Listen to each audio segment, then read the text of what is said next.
How y'all doing? This is Vic with Vic's Exotic Morph Bulls. I'm here to do a little video here.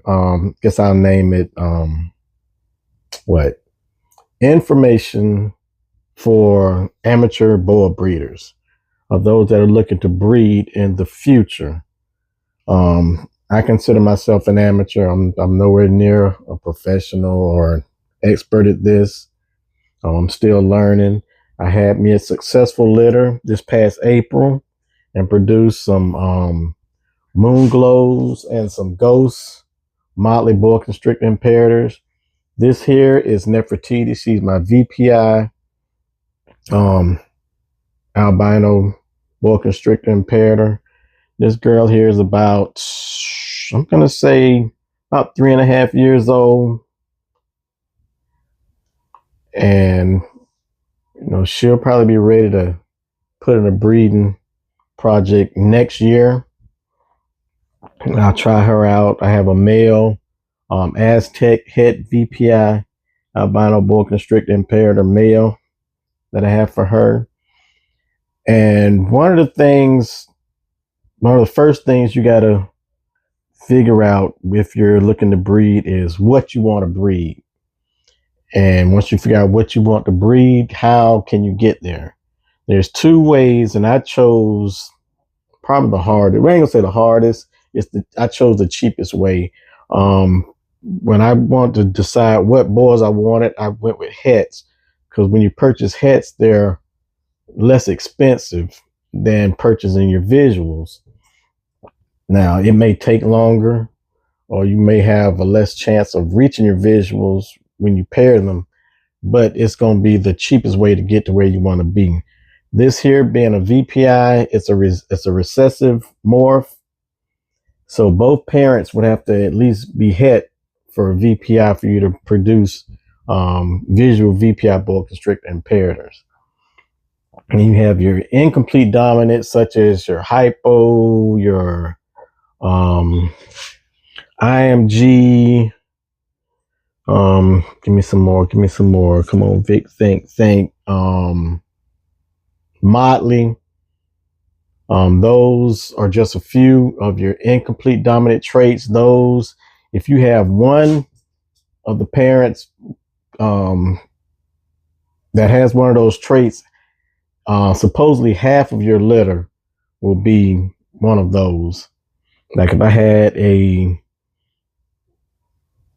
let's say IMG, let's say a hypo IMG boa constrictor imperator, and I paired it with a normal, half of the babies would be hypo and half of the babies would be IMG,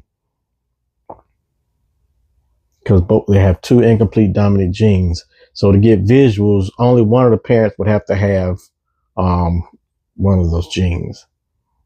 I'm going to put her away and get another bull for you to take a peep at. Okay, here we have Phoenix. It took me a second because I had to calm her down. She was pretty hissy when I went to take her out. This girl here she's hypo, possible jungle, but she's double het for blood and call albino.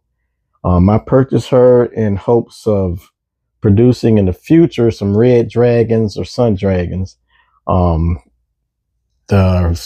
two recessive genes, the blood and the call albino, they have to be found in both parents to get visuals. So the male that I get to pair with her will either have to be at least het for call and blood. This girl here, like I said, I got it as a het, so she wasn't really that expensive. To get visual blood and visual red dragon is pretty pricey. So, that's why I chose to go this route. And, it gives me something to work at.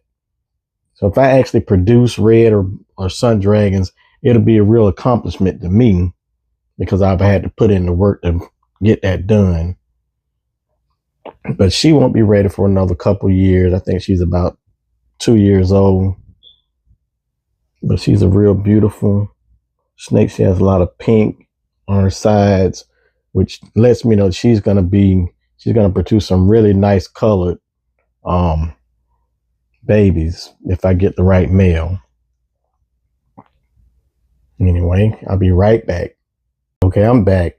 This here is Pharaoh, and Pharaoh is an hypo IMG. He's also het for Call Albino. So this here is, he has 2 incomplete dominant traits and 1 recessive. He's het for the recessive trait of Call Albino, but he's hypo and he's IMG. So if I was to pair this fella with a normal boa constrictor imperator, supposedly half of the litter would be IMG and half of the litter would be hypo. Both parents wouldn't have to have those genes to get visuals of this particular type. And I'm looking to breed this fella here later on this year with my Call Albino female.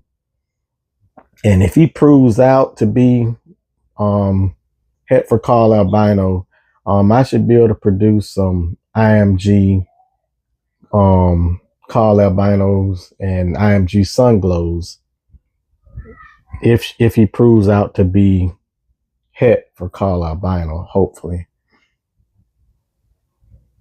But that's just a little tidbit on the breeding aspects with the incomplete dominant and the recessive genes.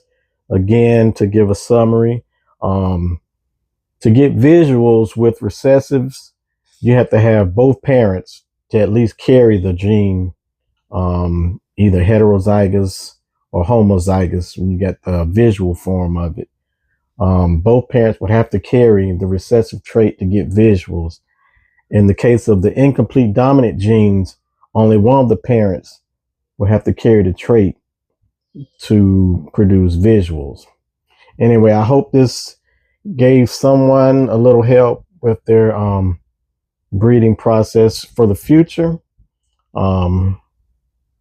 Catch you next time.